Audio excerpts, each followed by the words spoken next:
In the opening chapter of the book of Genesis, we learn that God created the world in 6 days. On the 6th day, God created the first man, Adam, from the dust of the ground. God breathed into his nostrils the breath of life, and Adam became a living being. God placed Adam in the Garden of Eden, a paradise filled with every tree that is pleasant to the sight and good for food. In the midst of the garden were 2 special trees, the tree of life and the tree of the knowledge of good and evil.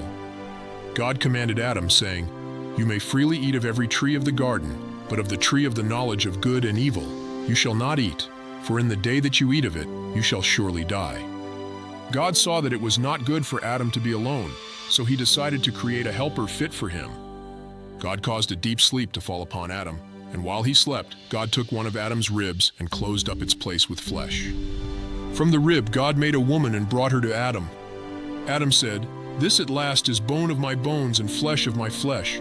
She shall be called woman because she was taken out of man."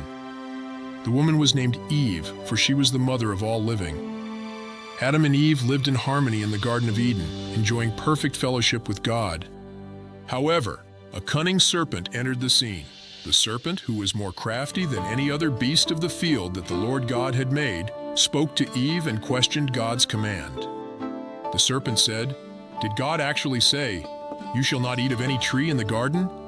Eve replied that they may eat the fruit of the trees in the garden, but not from the tree of the knowledge of good and evil, or they would die.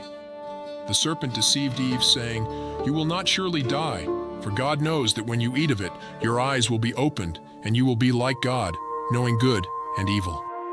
Eve saw that the tree was good for food, and that it was a delight to the eyes, and that the tree was to be desired to make one wise.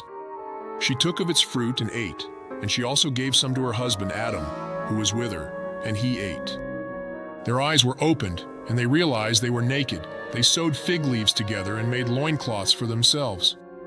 When they heard the sound of the Lord God walking in the garden in the cool of the day, they hid themselves from the presence of the Lord among the trees of the garden. God called to Adam, "Where are you?" Adam replied, "I heard the sound of you in the garden, and I was afraid because I was naked, and I hid myself." God asked, "Who told you that you were naked? Have you eaten of the tree of which I commanded you not to eat?" Adam blamed Eve, saying, "The woman whom you gave to be with me, she gave me fruit of the tree, and I ate." God then asked Eve what she had done, and she blamed the serpent, saying, "The serpent deceived me, and I ate." God pronounced judgment on the serpent, saying, "Because you have done this, cursed are you above all livestock and above all beasts of the field. On your belly you shall go, and dust you shall eat all the days of your life. I will put enmity between you and the woman, and between your offspring and her offspring. He shall bruise your head, and you shall bruise his heel." To Eve, God said, "I will surely multiply your pain in childbearing. In pain you shall bring forth children. Your desire shall be for your husband, and he shall rule over you."